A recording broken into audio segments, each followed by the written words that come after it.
सतनाम वाहिगुरु सतनाम वाहिगुरु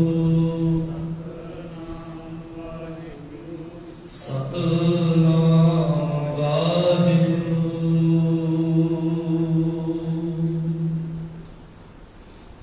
वाहिगुरु जी सलोक महला पहला। मुसलमाना सिफत शरीयत पढ़ पढ़ करे विचार।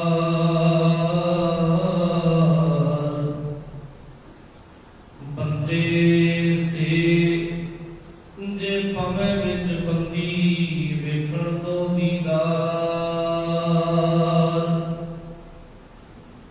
हिंदू साला ही साला दर्शन अपार। तीरथ नामे अर्चा पूजा अगरवास महकार। जोगी शुन ते आवन जिते अलख नाम करता। सूक्ष्म मूरत नाम निरंजन काया का आकार। सतियां मन संतोखी उपजै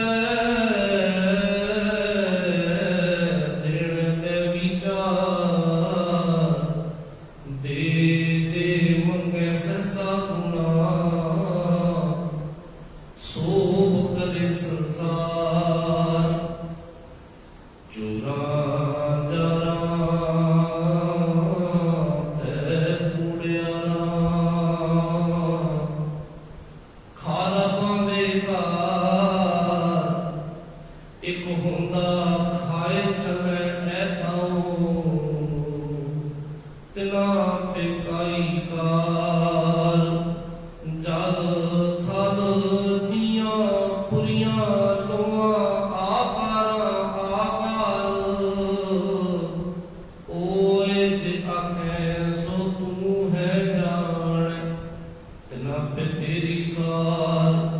नानक भक्ता भुख सदाहनो सच नाम आधार। सदा आनंद रहे दिन राती गुणवंतिया पाछा।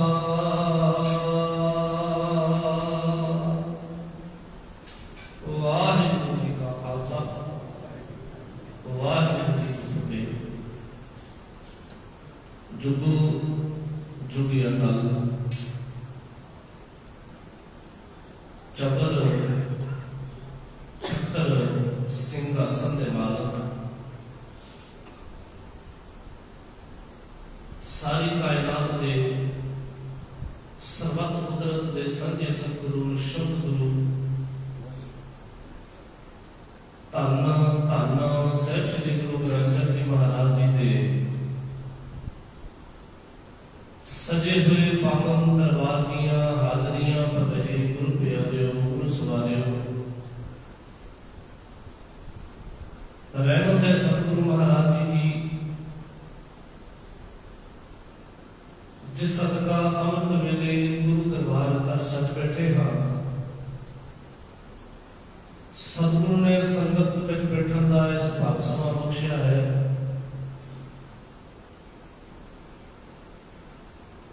गुरु पिता जी का अज का बख्शिश किया होया जो पावन बाणी का फरमान आ जो सतगुरु महाराज जी के बोल ने जो लड़ीवार आशा की बात की कथा विचार आप रल मिल करके कर रहे हैं। सतगुरु महाराज गुरु नानक पातशाह जी की पावन बाणी है आशा की वार। उसके विचों कल आप 6वीं पौड़ी की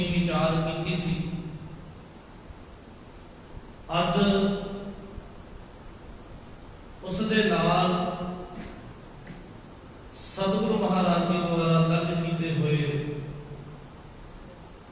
सलोकां दे विचों पहला सलोक उसकी विचार आप कर रहे हैं। जिहड़ा गुरु नानक साहब महाराज जी का ये दोनों सलोक गुरु नानक साहब जी ने गुरु नानक साहब महाराज जी के दोनों सलोक ने। पहले सलोक का पाठ आप जी ने श्रवण किया है। सतगुरु महाराज जी ने पावन श्लोक के विच बख्शिश की है। नानक भगतां भुख सलाहण सच नाम आधार सदा आनंद रहे दिन राती गुणवंतिया पाछार। इस श्लोक दी अखीर दी पंक्तियां ने जिन्हां दे विच गुरमत का तत्त भाव सतगुरु महाराज जी ने बख्शिश किया है। सतगुरु गुरु ग्रंथ साहिब महाराज जी की पावन बाणी दे विच ना जिथे गुरमत का फलसफा गुरमत की विचार सतगुरु महाराज जी ने बख्शिश की हुई है।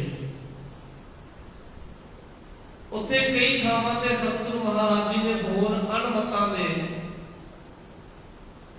जो हवाले दिते ने उन्हां दीयां उदाहरणां दित्तियां ने दूजियां धर्मां दीयां मतां दीयां। उन्हां नूं जिवें वो समाज विच प्रचलित सी उवें दा उवें उन्हां नूं उदाहरण दे विच वरतिया। बहुतियां थावां दा जिवें वो समाज दे विच कोई चीज़ प्रचलित है उसनूं उवें दा उवें ही लोकां दे सामणे बाणी रूप दे विच वरत के सामने रख दित्ता। जिवें सतगुरु जी ने उस अकाल पुरख की विचार के बारे उस अकाल पुरख के बारे बाणी दे विच अनेकां थाईं अपनी विचार गुरमत दा करना बख्शिश किया है।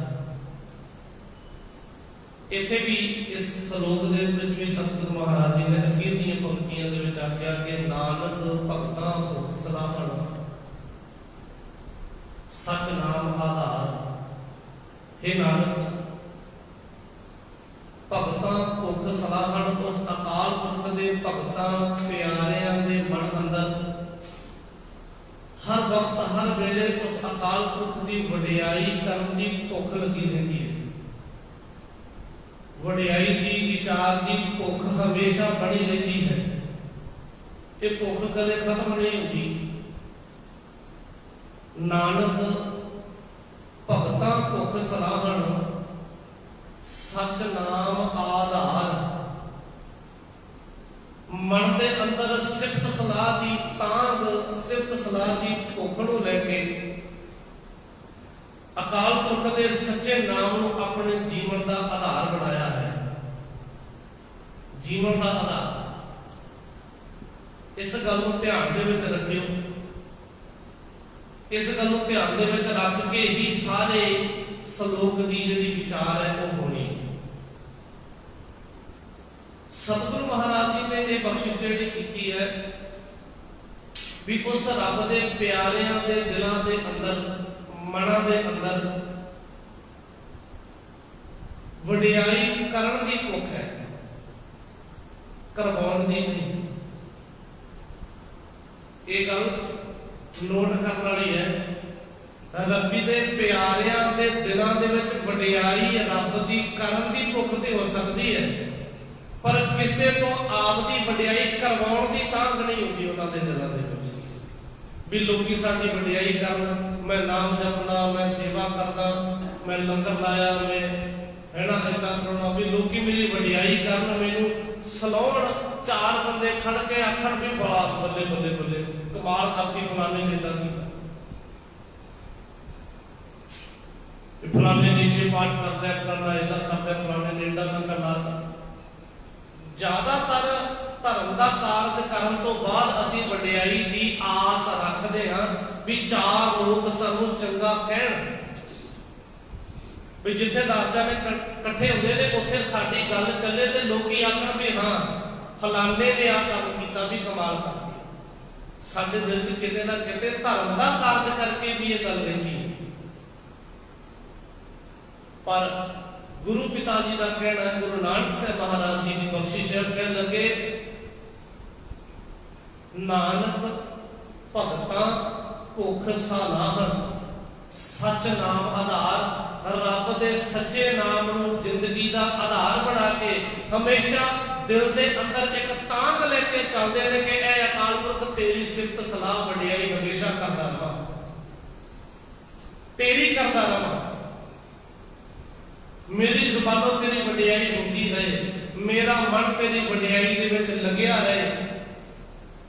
ਇਹ ਤਾਂ ਹਮੇਸ਼ਾ ਬਣੀ ਰਹਿੰਦੀ ਹੈ। ਸਤਿਗੁਰੂ ਗੁਰੂ ਨਾਨਕ ਸਾਹਿਬ ਮਹਾਰਾਜ ਜੀ ਕਹਿੰਦਾ ਨਾਨਕ ਭਗਤਾਂ ਸਦਾ ਵਿਗਾਸ ਸੁਣਿਆ ਗੁਰੂ ਪਾਪ ਕਾ ਦਾਸ। ਉਹ ਭਗਤਾਂ ਦੇ ਬਣਦਿਆਂ ਦਾ ਜਿਹੜਾ ਸਦਾ ਵਿਗਾਸ ਹੈ ਨਾ, ਉਹ ਜਿਹੜਾ ਉਹ ਆਨੰਦ ਦੀ ਅਵਸਥਾ ਹੈ ਨਾ, ਜਿਹੜਾ ਉਹ ਚਾਹ ਹੈ, ਖੇੜਾ ਹੈ, ਉਹ ਹਮੇਸ਼ਾ ਹੀ ਹੈ। ਨਾਨਕ ਭਗਤਾਂ ਸਦਾ ਵਿਗਾਸ, ਹਮੇਸ਼ਾ ਚਾਹ, ਆਨੰਦ, ਖੁਸ਼ੀ ਹਰ ਵਕਤ। ਕਿਹੜੀ ਖੁਸ਼ੀ ਹੈ? ਇਹ ਹੈ ਭੁੱਖ ਸਲਾਹ, ਸਲਾਉਣ ਦੀ, ਅਕਾਲ ਪੁਰਖ ਦੀ ਮਹਿਮਾ ਦੀ, ਰੱਬ ਦੀ ਵਡਿਆਈ ਦੀ ਭੁੱਖ ਹੈ ਜਿਹੜੀ ਦਿਲ ਦੇ। ਇਹ ਵਡਿਆਈ ਹੀ ਭਗਤਾਂ ਦੇ ਵਾਸਤੇ ਜੀਵਨ ਪੂੰਜੀ ਬਣ ਜਾਂਦੀ ਹੈ। ਇਹ ਵਡਿਆਈ ਬਣ ਜਾਂਦੀ ਹੈ ਕਿਉਂਕਿ ਜੋ ਰੱਬੀ ਨਾਮ ਦੇ ਨਾਲ ਜੁੜਦਾ ਹੈ, ਜੋ ਇੱਧਰ ਨੂੰ ਤੁਰਦਾ ਹੈ, ਉਹਨੂੰ ਇਹ ਗੱਲ ਦੇ ਭਲੀ ਭਾਂਤ ਸਮਝ ਆ ਜਾਂਦੀ ਹੈ ਵੀ ਰੱਬ ਦੀ ਸਿਫਤ ਸਲਾਹ ਤੋਂ ਬਿਨਾਂ ਕੋਈ ਹੋਰ ਕੋਈ ਵੀ ਰਾਹ ਨਹੀਂ ਹੈਗਾ, ਕੋਈ ਤਰੀਕਾ ਨਹੀਂ ਹੈ ਜਿਹੜਾ ਗੁਰੂ ਦੇ ਨੇੜੇ ਕਰਦੇ, ਰੱਬ ਦੇ ਨੇੜੇ ਕਰਦੇ। ਹੋਰ ਕੋਈ ਤਰੀਕਾ ਹੈ? ਕੋਈ ਸਿਫਤ ਸਲਾਹ ਹੀ ਹੈ ਜਿਹੜੀ ਗੁਰੂ ਦੇ ਨੇੜੇ ਲੈ ਜਾਏ, ਉਸ ਤੋਂ ਬਿਨਾਂ ਹੋਰ ਕੁਝ ਵੀ ਨਹੀਂ। ਸਤਿਗੁਰੂ ਬਾਬੇ ਦੀ ਬਾਣੀ ਦੇ ਵਿੱਚ ਬੜਾ ਪਿਆਰਾ ਫਰਮਾਨ ਹੈ, ਨਾ ਤੂੰ ਆਵੇਂ ਬਸ ਬਹੁਤ ਘਿਨਾਵਣੇ, ਨਾ ਤੂੰ ਆਵੇਂ ਬਸ ਵੇਦ ਪੜਾਵਣੇ। ਸਤਿਗੁਰੂ ਤੂੰ ਵਸ ਨਹੀਂ ਆਉਂਦਾ, ਮਤਲਬ ਕਿ ਤੂੰ ਹਿਰਦੇ ਦੇ ਵਿੱਚ ਵਸਦਾ ਨਹੀਂ ਆ ਕੇ। ਨਾ ਤੂੰ ਆਵੇਂ ਬਸ ਬਹੁਤ ਘਿਨਾਵਣੇ, ਘਿਨਾਵਣੇ ਦਾ ਮਤਲਬ ਬਾਹਲੇ ਤਰਲੇ ਕੀਤੇ ਆ, ਬਾਹਲੇ ਤਰਲੇ ਕੀਤੇ, ਐਵੇਂ ਮਿਹਨਤਾਂ ਹੀ ਕਰੀ ਜਾਣੀਆਂ, ਤਰਲੇ ਹੀ ਕਰੀ ਜਾਣੇ। ਕਹਿੰਦੇ ਬਸ ਤਰਲਿਆਂ ਦੇ ਨਾਲ ਵੀ ਨਹੀਂ ਆਉਂਦਾ ਵੀ ਜ਼ਬਾਨਾਂ ਤੇ ਬੜੀਆਂ ਮਿਹਨਤਾਂ ਤਰਲੇ ਕਰ ਰਹੇ ਆ, ਜ਼ਬਾਨਾਂ ਤੇ ਬੜੇ ਹਾੜੇ ਕੱਢ ਰਹੇ ਆ, ਪਰ ਦਿਲ ਨਹੀਂ ਪਸੀਜਦਾ। ਉਹਦਾ ਤੇ ਬੜਾ ਨਿਉ ਮੱਥੇ ਟੇਕਦਾ, ਪਰ ਦਿਲ ਨਹੀਂ ਨਿਭਦਾ। ਨਾ ਤੂੰ ਆਵੇਂ ਬਸ ਬਹੁਤ ਘਿਨਾਵਣੇ, ਨਾ ਤੂੰ ਆਵੇਂ ਬਸ ਵੇਦ ਪੜਾਵਣੇ, ਤੇ ਨਾ ਸਤਿਗੁਰੂ ਤੂੰ ਬਹੁਤੇ ਧਰਮ ਗ੍ਰੰਥ ਇਕੱਲੇ ਪੜ੍ਹਨ ਦੇ ਨਾਲ ਹੀ ਹਿਰਦੇ ਵਸਦਾ ਹੈ। ਆਵੇਂ ਵਸ ਦਾ ਮਤਲਬ ਕਾਬੂ ਆਉਣਾ ਨਹੀਂ, ਇਹ ਗੱਲ ਚੰਗੀ ਤਰ੍ਹਾਂ ਨੋਟ ਕਰ ਲਿਓ ਵੀ ਨਾ ਤੂੰ ਆਵੇਂ ਵਸ, ਸਤਿਗੁਰੂ ਤੂੰ ਵਸ ਨਹੀਂ ਹੁੰਦਾ, ਕੋਈ ਕੰਟਰੋਲ 'ਚ ਨਹੀਂ ਹੁੰਦਾ, ਕਾਬੂ ਨਹੀਂ ਆਉਂਦਾ, ਏਦਾਂ ਨਹੀਂ ਹੈ। ਵਸ ਹੋਣ ਦਾ ਮਤਲਬ ਕੰਟਰੋਲ ਕਰਨਾ ਨਹੀਂ ਹੈ, ਰੱਬ ਦੇ ਮਨ ਮਰਜ਼ੀ ਦੇ ਕੰਮ ਕਰਵਾਉਣੇ ਨਹੀਂ ਹੈ। ਵਸ ਹੋਣ ਦਾ ਮਤਲਬ ਹੈ ਹਿਰਦੇ ਵਸ ਹੋਣਾ, ਆ ਕੇ ਹਿਰਦੇ ਵਸਣਾ। ਸਤਿਗੁਰੂ ਹਿਰਦੇ ਵਸਦਾ ਨਹੀਂ ਹੈ ਤੂੰ ਏਦਾਂ ਦੇ ਨਾਲ, ਇਹਨਾਂ ਕਰਮ ਕਾਂਡਾਂ ਦੇ ਨਾਲ। ਨਾ ਤੂੰ ਆਵੇਂ ਬਸ ਬਹੁਤ ਘਿਨਾਵਣੇ, ਨਾ ਤੂੰ ਆਵੇਂ ਬਸ ਵੇਦ ਪੜਾਵਣੇ। ਸਤਿਗੁਰੂ ਇਹਨਾਂ ਕਾਰਜਾਂ ਦੇ ਨਾਲ ਤੋਂ ਵਸ ਨਹੀਂ ਆਉਂਦਾ, ਹਿਰਦੇ ਨਹੀਂ ਵਸ ਆਉਂਦਾ, ਹਿਰਦੇ ਦੇ ਵਿੱਚ ਵਸਦਾ ਨਜ਼ਰ ਨਹੀਂ ਆਉਂਦਾ।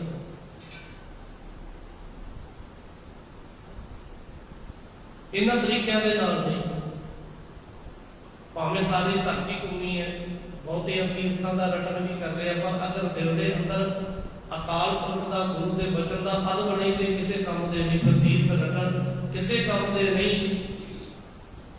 ਫਿਰ ਦੁਨੀਆ ਦੇ ਪੜ੍ਹੇ ਹੋਏ ਵੇਦ ਸ਼ਾਸਤਰ, ਧਾਰਮਿਕ ਗ੍ਰੰਥ ਜਦੋਂ ਉਹਨਾਂ ਦਾ ਸਾਰ ਦੇ ਅੰਦਰ ਨਾ ਵਸਦਾ ਹੋਵੇ, ਉਹਨਾਂ ਦੀ ਬਾਤ ਮੰਨਣ ਦੇ ਵਾਸਤੇ ਅਗਰ ਮਨ ਪਿਆਰ ਨਹੀਂ ਹੈ, ਜਦੋਂ ਕਿਸੇ ਦੇ ਪੜ੍ਹਿਆ ਕਿਸੇ ਦੇ ਕੀਤੇ ਕੱਖ ਨਹੀਂ ਹੋਣ ਵਾਲਾ। ਇੱਕੋ ਹੀ ਚੀਜ਼ ਹੈ, ਤੂੰ ਭਗਤਾਂ ਕੇ ਵਸ ਭਗਤਾਂ ਤਾਣ ਤੇ। ਸਤਿਗੁਰੂ ਤੂੰ ਆਪਣੇ ਭਗਤਾਂ ਦੇ ਪਿਆਰਿਆਂ ਦੇ ਹਿਰਦੇ ਵਸ ਜਾਂਦਾ ਹੈ, ਤੇ ਉਹਨਾਂ ਤੇਰੇ ਪਿਆਰਿਆਂ ਦੇ ਕੋਲ ਤੇਰਾ ਹੀ ਆਸਰਾ, ਤੇਰਾ ਦਿੱਤਾ ਤਾਣ ਹੈ। ਤਾਣ ਮਤਲਬ ਜ਼ੋਰ, ਸਮਰੱਥਾ। ਸਤਿਗੁਰੂ ਤੇਰੀ ਹੀ ਦਿੱਤੀ ਸਮਰੱਥਾ, ਤੇਰਾ ਦਿੱਤਾ ਜ਼ੋਰ, ਤਾਕਤ, ਵਡਿਆਈ ਉਹਨਾਂ ਤੇਰੇ ਪਿਆਰਿਆਂ ਦੇ ਕੋਲ ਹੈ। ਕਾਰਨ ਕਿ ਤੂੰ ਆਪਣੇ ਪਿਆਰਿਆਂ ਦੇ ਦਿਲ 'ਚ ਵਸਦਾ ਹੈ। ਤੇ ਵਸਦਾ ਕਦੋਂ ਹੈ? ਨਾਨਕ ਭਗਤਾਂ ਭੁੱਖ ਸਲਾਹਣ ਸੱਚ ਨਾਮ ਆਧਾਰ। ਜਦੋਂ ਇੱਕ ਰੱਬ ਦਾ ਪਿਆਰਾ ਰੱਬ ਦੀ ਸਿਫਤ ਸਲਾਹ ਨੂੰ ਆਪਣੇ ਦਿਲ ਦੇ ਅੰਦਰ ਹਮੇਸ਼ਾ ਦੇ ਵਾਸਤੇ ਕਾਇਮ ਰੱਖਦਾ ਹੈ, ਦਿਲ ਦੇ ਵਿੱਚ ਰੱਬੀ ਨਾਮ ਦੀ ਭੁੱਖ, ਉਹਦੀ ਵਡਿਆਈ ਦੀ ਭੁੱਖ ਲੱਗਦੀ ਹੈ, ਸੱਚਾ ਨਾਮ ਜ਼ਿੰਦਗੀ ਦਾ ਆਧਾਰ ਬਣ ਜਾਂਦਾ ਹੈ, ਉਦੋਂ ਹਿਰਦੇ ਵਸ ਜਾਂਦਾ ਹੈ, ਉਦੋਂ ਹਿਰਦੇ ਵਸਦਾ ਹੋਇਆ ਨਜ਼ਰ ਆਉਂਦਾ ਹੈ। ਸਤਿਗੁਰੂ ਮਹਾਰਾਜ ਜੀ ਨੇ, ਗੁਰੂ ਨਾਨਕ ਸਾਹਿਬ ਮਹਾਰਾਜ ਜੀ ਨੇ ਇਸ ਪਾਵਨ ਸ਼ਲੋਕ ਦੇ ਵਿੱਚ ਨਾ ਹੋਰ ਅਣਮਤਾਂ ਦੀਆਂ ਉਦਾਹਰਨਾਂ ਦਿੱਤੀਆਂ। ਅਖੀਰ ਤੇ ਜਾ ਕੇ ਜੋ ਆਪਾਂ ਪਹਿਲਾਂ ਹੁਣ ਸਾਂਝਾ ਕੀਤਾ, ਇਹ ਗੁਰਮਤਿ ਦਾ ਨਿਰਣਾ ਅਖੀਰ ਤੇ ਕੀਤਾ ਹੈ। ਆਪਣਾ ਪੱਖ ਉਹਨਾਂ ਨੇ ਅਖੀਰ ਤੇ ਪੇਸ਼ ਕੀਤਾ। ਪਹਿਲਾਂ ਦੁਨੀਆ ਦੇ ਪੱਖ ਰੱਖੇ ਕਿ ਦੁਨੀਆ ਦੇ ਅਲੱਗ-ਅਲੱਗ ਮਤਾਂਤਰਾਂ ਦੇ ਵਿੱਚ ਕੈਸਾ ਹਾਲ ਹੈ, ਕੀ ਸੋਚਦੇ ਨੇ, ਜਾਂ ਉਹਨਾਂ ਦੀ ਫਿਲਾਸਫੀ, ਉਹਨਾਂ ਦਾ ਸਿਧਾਂਤ ਕੀ ਹੈ। ਸਤਿਗੁਰੂ ਮਹਾਰਾਜ ਜੀ ਨੇ ਉਦਾਹਰਨ ਦੀ, ਚਾਹੇ ਉਹ ਮੁਸਲਮਾਨ ਵੀਰ ਨੇ, ਹਿੰਦੂ ਵੀਰ ਨੇ, ਚਾਹੇ ਮੁੜ ਕੇ ਜੋਗੀ ਲੋਕ ਨੇ, ਸਿੱਧ ਲੋਕ ਨੇ, ਉਹਨਾਂ ਦੀਆਂ ਉਦਾਹਰਨਾਂ ਸਤਿਗੁਰੂ ਮਹਾਰਾਜ ਜੀ ਨੇ ਦਿੱਤੀਆਂ। ਸਤਿਗੁਰੂ ਕਹਿਣ ਲੱਗੇ, ਨਾਉ ਤੇਰਾ ਨਿਰੰਕਾਰ ਹੈ, ਨਾ ਲੈ ਨਰਕ ਨਾ ਜਾਈਏ। ਸਤਿਗੁਰੂ ਜੀ ਨੇ ਆਖਿਆ, ਮੁਸਲਮਾਨਾਂ ਸਿਫਤ ਸ਼ਰੀਅਤ ਪੜ ਪੜ ਕਰੇ ਵਿਚਾਰ, ਬੰਦੇ ਸੇ ਜੇ ਪਵੇਂ ਵਿੱਚ ਬੰਦੀ ਵੇਖਣ ਕੋ ਦੀਦਾਰ।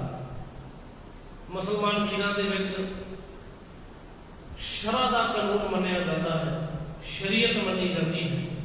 ਮੁਸਲਮਾਨਾਂ ਸਿਫਤ ਸ਼ਰੀਅਤ, ਸ਼ਰਅ ਦੇ ਕਾਨੂੰਨਾਂ ਦੇ ਵਿੱਚ ਰਹਿ ਕੇ ਹੀ ਉਸ ਅਕਾਲ ਪੁਰਖ ਦੀ, ਉਸ ਅੱਲਾ ਦੀ ਬੰਦਗੀ ਕੀਤੀ ਜਾ ਸਕਦੀ ਹੈ, ਉਹਨਾਂ ਦਾ ਇਹ ਮੰਨਣਾ ਹੈ।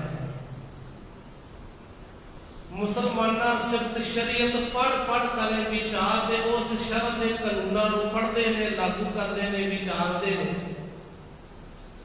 ਬੰਦੇ ਸੇ ਜੇ ਪਵੇਂ ਵਿੱਚ ਬੰਦੀ ਵੇਖਣ ਕੋ ਦੀਦਾਰ, ਦੇ ਉਹਨਾਂ ਦਾ ਇਹ ਮੰਨਣਾ ਹੈ ਕਿ ਅਸਲ ਦੇ ਵਿੱਚ ਇਨਸਾਨ ਉਹ ਜੋ ਉਸ ਅਕਾਲ ਪੁਰਖ ਨੂੰ ਮਿਲਣ ਵਾਸਤੇ ਸ਼ਰਅ ਦੇ ਕਾਨੂੰਨ ਨੂੰ ਮੰਨਦਾ ਹੈ। ਜਿਹੜਾ ਸ਼ਰਅ ਨੂੰ ਨਹੀਂ ਮੰਨਦਾ ਕਿਤੇ, ਉਹ ਧਰਮੀ ਨਹੀਂ ਹੋ ਸਕਦਾ। ਮੁਸਲਮਾਨ ਵੀਰਾਂ ਦੇ ਮਤਲਬ ਦੇ ਮੁਤਾਬਕ ਇੱਕ ਚੀਜ਼ ਹੋਰ ਵੀ ਹੈ, ਦੁਨੀਆ ਦੇ ਵਿੱਚ ਅਨੇਕਾਂ ਤਰ੍ਹਾਂ ਦੇ ਧਰਮ ਨੇ, ਸਭ ਦੀਆਂ ਆਪੋ ਆਪਣੀਆਂ ਮਨੌਤਾਂ ਨੇ, ਆਪਣੇ ਆਪਣੇ ਵਿਸ਼ਵਾਸ ਨੇ, ਸਭਨਾਂ ਦੇ ਅਲੱਗ ਅਲੱਗ।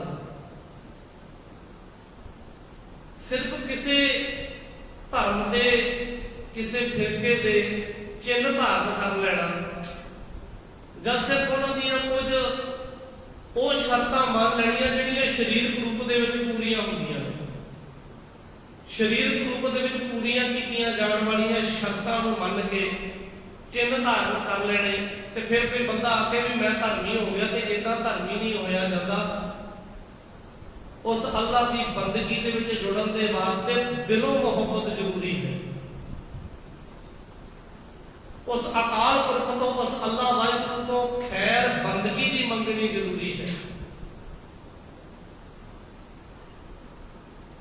ਅਗਰ ਕੱਲਾ ਕਾਨੂੰਨ ਨੂੰ ਹੀ, ਇਕੱਲੇ ਨਿਯਮਾਂ ਦੇ ਸਾਹਮਣੇ ਰੱਖੀ ਜਾਏ, ਤੇ ਦਿਲ ਉਸ ਨਿਯਮ ਨੂੰ ਮੰਨਣ ਵਾਸਤੇ ਤਿਆਰ ਨਹੀਂ, ਪਰ ਬਾਹਰੋਂ ਮੰਨਦਾ ਹੋਇਆ ਦਿਸ ਰਿਹਾ ਹੈ ਵੀ ਹਾਂ ਦੇਖੋ ਮੈਂ ਇਹ ਕਰ ਦਿੱਤਾ, ਦੇਖੋ ਮੈਂ ਏਦਾਂ ਮੰਨ ਲਿਆ ਹੈ। ਅਗਰ ਦਿਲ ਉਸ ਚੀਜ਼ ਦੇ ਵਿੱਚ ਜੁੜਿਆ ਹੋਇਆ ਨਹੀਂ, ਦਿਲ ਅਗਰ ਉਸ ਧਰਮ ਕਰਮ ਦੇ ਵਿੱਚ ਸ਼ਾਮਲ ਨਹੀਂ, ਅਗਰ ਅੱਲਾ ਦੀ ਬੰਦਗੀ ਦੇ ਵਿੱਚ ਸ਼ਾਮਲ ਨਹੀਂ ਮੇਰਾ ਮਨ, ਤੇ ਫਿਰ ਮੇਰਾ ਪੜਿਆ ਹੋਇਆ, ਚਾਹੇ ਮੈਂ ਕੁਰਾਨ ਪੜ੍ਹਾ, ਚਾਹੇ ਗੁਰੂ ਗ੍ਰੰਥ ਸਾਹਿਬ ਪੜ੍ਹਾ, ਚਾਹੇ ਜੰਜੀਰ, ਅੰਜੀਲ, ਤੌਰੇਤ, ਜੰਬੂਰ ਪੜ੍ਹਾ, ਚਾਹੇ ਵੇਦ ਸ਼ਾਸਤਰ ਪੜ੍ਹਾ, ਕੁਝ ਵੀ ਪੜ੍ਹ ਲਵਾਂ, ਪਰ ਜਿੰਨੇ ਮਰਜ਼ੀ ਪਾਠ ਹੋ ਜਾਣ, ਫਿਰ ਸ਼ਰਅ ਦੇ ਕਾਨੂੰਨ ਜਿੰਨੇ ਮਰਜ਼ੀ ਬਣਾ ਲਵਾਂ, ਜਿੰਨੇ ਮਰਜ਼ੀ ਮੰਨ ਲਵਾਂ, ਕੱਲੇ ਸ਼ਰਅ ਦੇ ਕਾਨੂੰਨਾਂ ਦੇ ਨਾਲ ਨਹੀਂ। ਜਦੋਂ ਅੱਲਾ ਦੀ ਬੰਦਗੀ ਸੀਨੇ ਦੇ ਵਿੱਚ ਹੋਏਗੀ, ਦਿਲ ਦੇ ਅੰਦਰ ਹੋਏਗੀ, ਬਾਤ ਉੱਥੇ ਬਣਨੀ ਹੈ। ਫਿਰ ਸ਼ਰਅ ਦਾ ਮੰਨਿਆ ਹੋਇਆ ਕਾਨੂੰਨ ਵੀ ਥਾਂ ਪਏਗਾ, ਫਿਰ ਸ਼ਰਅ ਦੀ हर एक बात जिंदगी च लागू करके अल्लाह की दरगाह दे विच प्रमाण हो जाएगी। अगर दिल के अंदर को सच्चे दे वास्ते मोहब्बत है तो,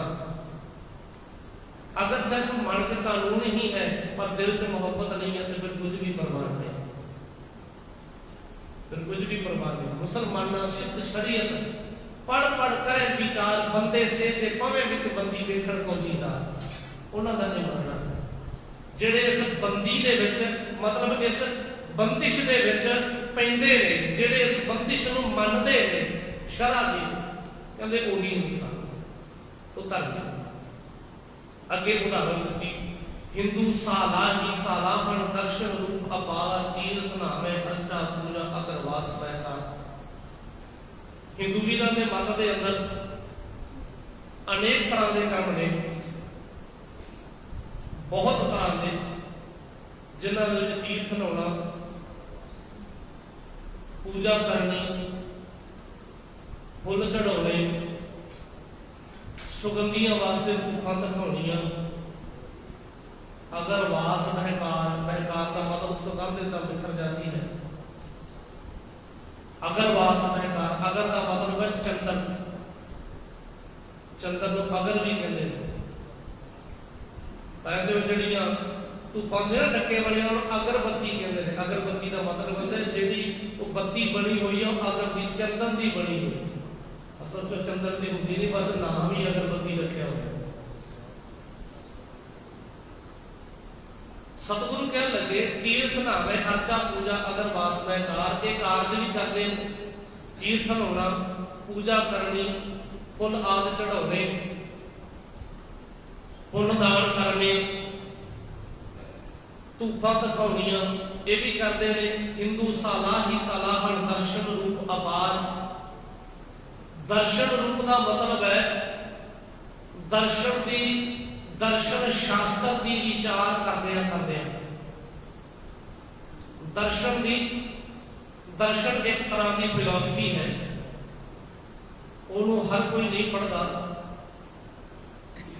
दिमाग चकरा देने वाली बातें ने, हर कोई नहीं पढ़ता दर्शन, क्योंकि फिलोसफी है, फिलोसफी हर एक बंदे के वास्ते नहीं खेड़ रही। फिलोसफी का मतलब होता है वाल की खल लानी, इतना समझ। बरीक तो बरीक गल को भी अगे जाके मुड़ के विचारना, ओदी भी डूंघाई दे विच जाना, मुड़ के अगे होर डूंघाई, होर डूंघाई, होर अगे, होर अगे, होर अगे, उन्हें फिलोसफी कहते हैं। पिछे लाई चलो, लाई चलो, लाई चलो, लाई चलो, वो फिलोसफी। उस चीज एन डूंघाई के पत्थर से जाके समझना, सोचना, वाचना।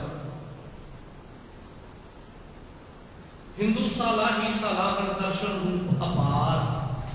सलाउण वाले हिंदू वीर रब नूं दर्शन के रूप में अपार करके सुनाते हैं, मतलब कि वो मनते ने दर्शन शास्त्र को मनन वाले भी वो रब एक महीन सूक्ष्म रूप के किधर किधरे दर्शन रूप के सानू मिल जाएगा। भी दर्शन शास्त्र की विचार करते करते गल बनेगी। जिवें जोगी की उदाहरण दी सतगुरु ने, जोगी शुभ ध्यान जिते अलख नाम करतार, सूक्ष्म मूर्त नाम निरंजन काया का आकार। जोगी लोग, जोगी शून्य ध्यान जिते, सुन या शून्य, शून्य का मतलब शून्य, जीरो, जीरो, जिथे कोई भी विचार मन दे विच पैदा नहीं हो रहा, कोई भी विचार, वो शून्य कहते हैं। जोगी लोगों का मनना है भी शून्य की अवस्था का प्राप्त हो जाना, शून्य की अवस्था में रह के रब नूं ध्याना, उन्होंने अकाल पुरख नूं याद करना, अलख अलख करना, सूक्ष्म मूर्त नाम निरंजन, उस अकाल पुरख नूं जो बड़ा सूक्ष्म होकर टिकिया होया, उस सूक्ष्म नूं लभना, उस सूक्ष्म की विचार करनी, उस सूक्ष्म नूं ध्याना, उस सूक्ष्म रूप की दर्शना की तां करनी जो दर्शन करने काया का आकार। ते वो रब नूं भी सूक्ष्म रूप दे विच, आकार रूप दे विच मनदे हैं, क्यों बड़ा सूक्ष्म रूप दे विच है। ये क्या होया? जोगी शून्य ते अमन जिते। शून्य का मतलब जोगी लोग करते हैं भी जिथे जाके मन के विचारों का प्रवाह रुक जाता है, मन के फुरने बंद होते हैं, उन्होंने कहते हैं शून्य अवस्था। पर गुरबाणी इनू नहीं मनती। गुरबाणी के अनुसार विचार रोके नहीं जा सकते, विचार पैदा होने ते पाबंदी नहीं लगाई जा सकती। हाँ, विचारों का प्रवाह बदलिया जा सकता है, प्रवाह बदलिया जा सकता है। जिवें कोई एक पानी इदा किसी खाल दे विच किसे जा रहा है ना, वो किसी बंजर जमीन च पै रहा है, उत्थे बंजर जमीन च पानी का जाके कोई फायदा नहीं, वो खत्म हो जाना है। पर उसनूं बदल के उसका राह बदल के उन्होंने उपजाऊ जमीन वाल फसल वाल कर दिता, उसका फायदा होने लग पिया, राह बदल दिता गया। विचार वही ने, प्रवाह उन्हीं चल रहा है, बस राह बदल दिता गया, मोड़ कट दिता गया, नक्का मोड़ता बदल के, जिवें पानी का नक्का मोड़ देंगे, उन्होंने उपजाऊ वाले पासे लै गए ने, फसल वाले पासे लै गए ने, बंजर वाले पासे नहीं जान दिता। मतलब यह है, गुरमत के अनुसार विचार रुक नहीं सकते, विचारां दा दिमाग च आउणा खत्म नहीं हो सकता। हाँ, एक चीज हो सकती है, भेड़िया विचारां वाले पासों नक्का मार के, बंड मार के चंगे पासे नूं सोचना ला दो, दिमाग मोड़ के उधरले पासे नूं लै दो, इदां हो सकता है, ये किया जा सकता है। तां ते बाबा शेख फरीद साहब जी ने भी बाणी के अंदर ये गल आखी है, फरीदा बुरे दा भला कर गुस्सा मनना हुंदा है। बुरे का भला करना जी बात है ना, वो जो मतलब है वो यही है। पहला बुरा प्रवाह चल रहा है मन के अंदर, बहुत भैड़ी सोच चल रही है, गंदले विचार चल रहे हैं, हुण बुरे नूं भला कर लै, हुण वो गंदलियां विचारां नूं, भैड़ियां विचारां नूं चंगे विचारां च तब्दील कर, हुण भैड़े छड्ड, चंगे सोचने शुरू कर। फरीदा बुरे का भला कर, गुस्सा मनना हटाए, ते मन दे विच इस गुस्से नूं, इस विकार नूं हंडणसार ना बनन दे। फिर की होएगा, देही रोग ना लगे, मन रूप सुखम देही रूप कदे भी पर विकारां दा रोग नहीं लगे। पल्ले सब किश पाए, रब दी हरेक दात बन के हिरदे वसेगी, हर गुण उहदा हिरदे वसेगा, पल्ले सब किश पाए। विचारां दा प्रवाह मोड़न दी बात है, खत्म करन दी नहीं। जोगी लोग उसको खत्म करन दी बात करते, विचार कहते रुक जाएगा, शून्य हो जाएगा, जीरो अवस्था हो जाएगी। पर इदा नहीं, वो इदा मनते हैं जोगी लोगों ने इदा मनते, जोगी सुन ध्यान जिते गुणवंतिया पासा।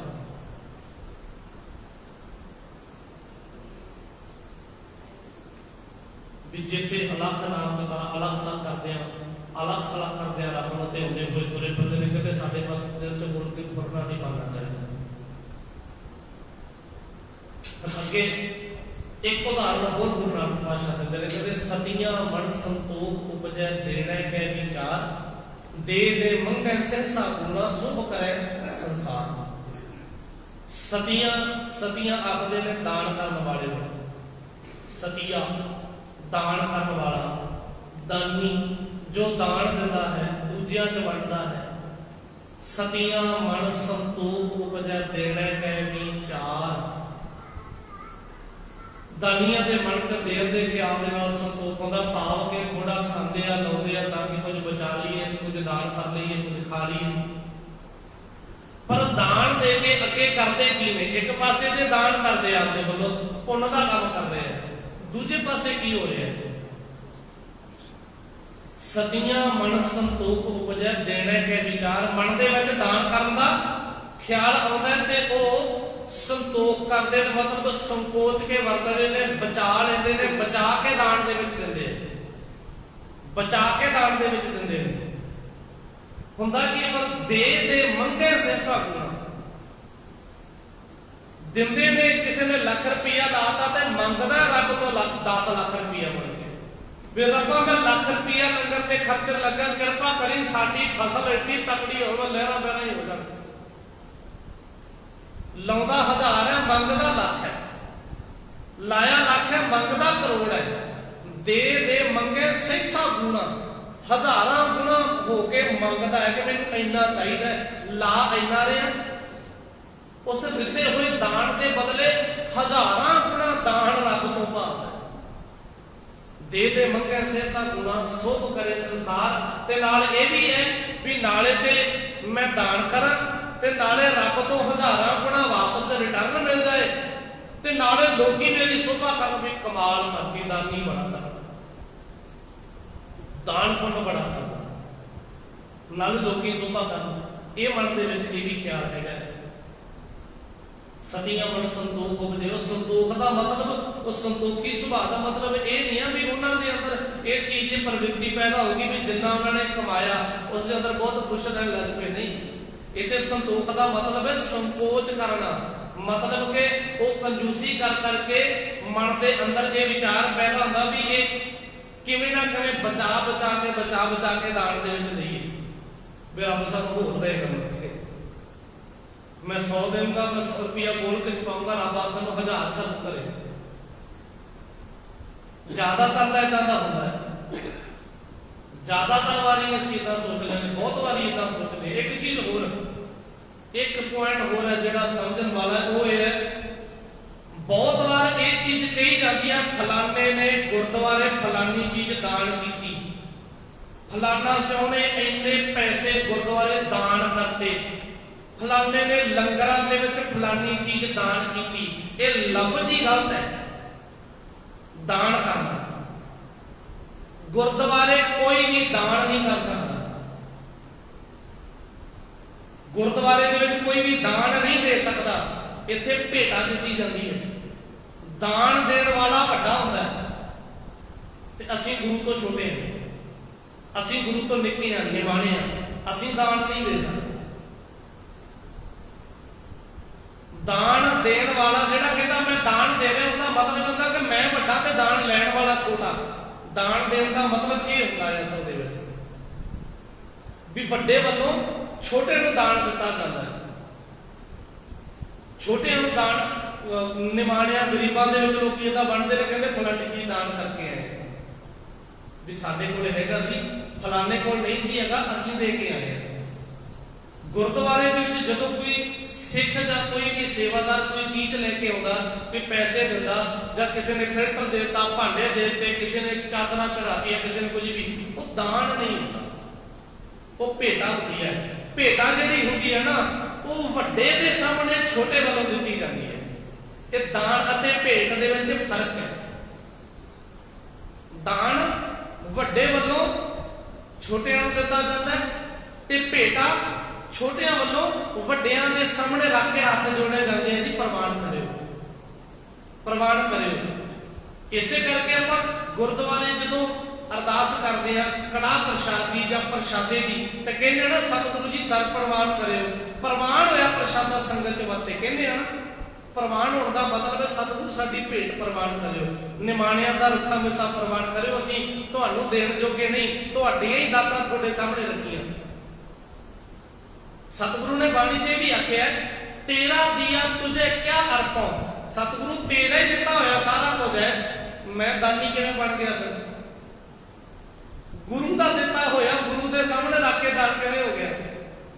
जे गुरु पातशाह कहे भी जिहड़ा लाख रुपया गुरुद्वारे देण लगा है तो मेरा ही दिता होया, फिर भी मंग के ते भाई गुरुद्वारे लैके गया सी, अरदास ते गुरुद्वारे की सतगुरु कारोबार तकड़े हो जाण। जो कारोबार तकड़े हो गए, पूंजी आ गई, गुरु की बख्शिश हो गई, उस तो बाद गुरुद्वारे कुछ भी चाहे सेवा कर दी, जो मर्जी है ना गुरुद्वारे भेंट कर दिता, वो यथाशक्त है, भेटा है, सेवा है। गुरु तो मंग के गुरु नूं दान किवें हो सकता है? एक मिनट, दान लफ्ज गुरुद्वारे च नहीं वरतना चाहिए, ये लफ्ज का खास ख्याल रखना। गुरु दे अगे साडियां भेंटां हो सकदियां, निमाणे बन के भावें करोड़ां दियां होण, कि सतगुरु किरपा करो प्रवान करो, निमाणियां दी भेंट है, दान नहीं। गुरुद्वारे च कदे गुरु के नाम के उत्ते दान नहीं दिता जाता, गुरु के नाम के उत्ते सेवा की जाती। गुरु ने सेवा का सिद्धांत बख्शिया, दान धर्म का नहीं। ये जो दान करना, करवाना, लैना, दवाना, ये जिहड़ा सीगा ये पंडित लोगों वालों जां ब्राह्मण जो लोग सी उन्हां दे वालों कीता जाता सी, उन्हां दे कर्म सी भी दान लैना, दान करवाना। वो सारा करना नहीं, करवाना। एक कर्म सी उन्होंने, दान लेना, दान करवाना, आपने करना, करवाना, ये उन्होंने कर्म सी। पंडित लोग या ब्राह्मण लोग काम करते थे। गुरुद्वारे दे विच दान नहीं, गुरसिੱਖੀ दे विच दान नहीं, सेवा है या भेटा है, सेवा है या भेटा है। बहुत बड़े बड़े धनाड़ रहे हैं ਜਿਹੜੇ ਗੁਰੂ ਦਰ ਦੇ ਵਿੱਚ ਆ ਕੇ सेवा भेटा करते रहे, पर उन्होंने कदे अपने आप को दानी नहीं सीखा। और हमेशा निमाणे बन के गुरु के सामने आते थे कि सतगुरु कर कृपा करो, भेटा प्रवान करते थे। बड़े बड़े बड़े धनाड़ रहे, ਲੱਖਾਂ ਦੀ ਭੇਟਾ ਕਰਨ ਵਾਲੇ ਨਾਲੇ ਅੱਜ ਨਹੀਂ, ਅੱਜ ਤੋਂ ਕਈ 100 ਸਾਲ ਪਹਿਲਾਂ ਲੱਖਾਂ ਦੀ ਭੇਟਾ ਕਰਨ ਵਾਲੇ,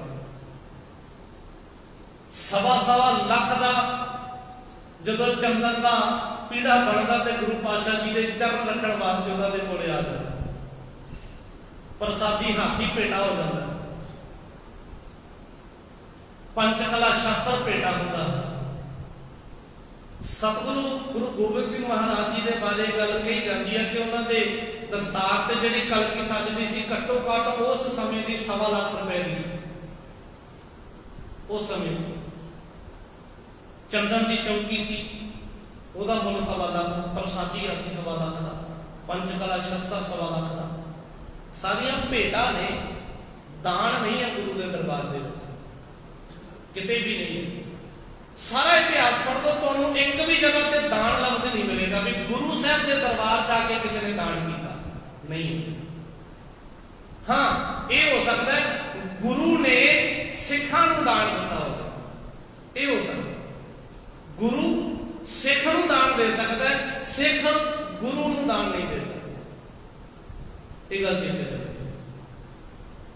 सतगुरु जी ने जो इतने बाद ये उदाहरण दी ना, सतियां मन संतोख उपजन देना के विचार, मन के विचार पैदा करते हैं दान करन दा, फिर संकोच के वरतते हैं, बचाते हैं, पर वो जो दान करते हैं अगे चल के मन के दान करके मन के ख्याल रखते हैं, दे दे मंगे सहसा गुणा शोभ करे संसार, संसार साडी शोभा करे, फलाना दानी तगड़ा, फलाना कितना बड़ा है, नाल नाल सानू रब कई गुणा करके वापस करे साडा कीता दान।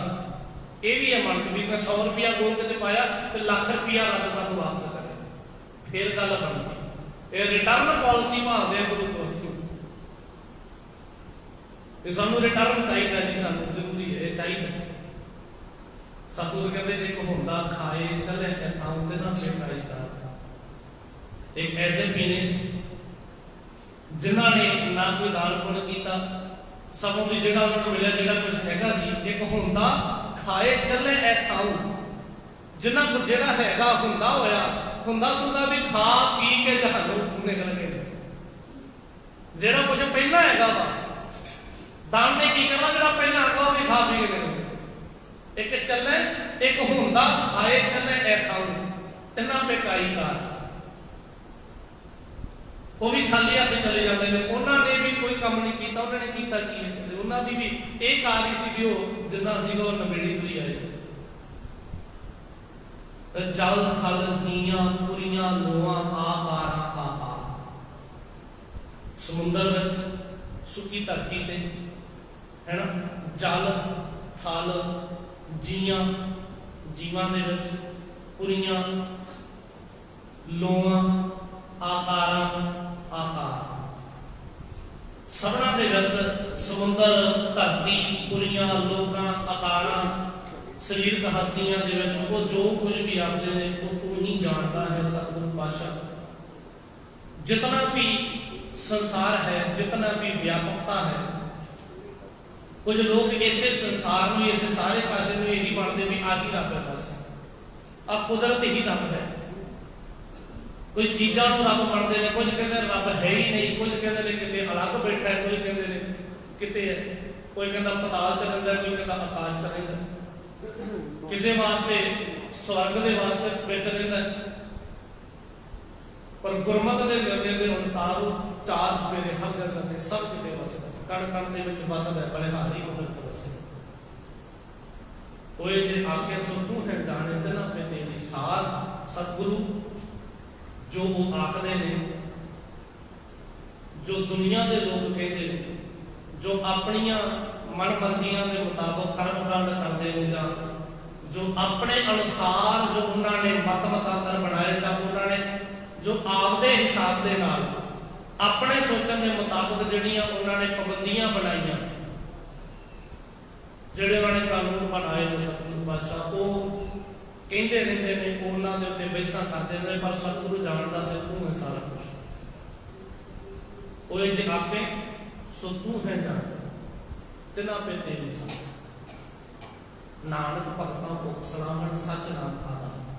पर सतगुरु तेरे भगतां दे कोल तेरी सिफत सलाह करने की भुख है, ये नाम की भुख है, ये सिफत सलाह की भुख हमेशा ये हमेशा बनी रहती है। तेरे प्यारियां तेरे सचियारियां भगतां दे दिल दे विच, उन्हां दे विच ये वहिमां भरमां दा रौला नहीं, कर्म कांडां दा रौला नहीं, किते भी नहीं। सदा आनंद रहे दिन राती गुणवंतिया पाछाल। ए सतगुरु तेरे प्यारे सदा आनंद दे विच जिउंदे ने, हमेशा ही खुशी खेड़े दे विच जीवन बतीत करते हैं। वो अपने आप को सतगुरु तेरे गुणवान गुरसिखां दे प्यारियां की चरण धूड़ बराबर मानते हैं। गुणवंतियां पाछाल, गुणवंते ने जिहड़े गुणी जन ने, जिहड़े गुणी प्यारे गुरसिख ने, जिहड़े सतगुरु तेरे प्यारे अपने आप को तेरे गुरसिखां की चरण धूड़ मानते हैं। पाछाल, पा मतलब पैर, छाल मतलब धूड़। सतगुरु कृपा करो, बख्शिश करो, असी भी तेरे प्यारे सचियारियां की चरण धूड़ हो जाइए।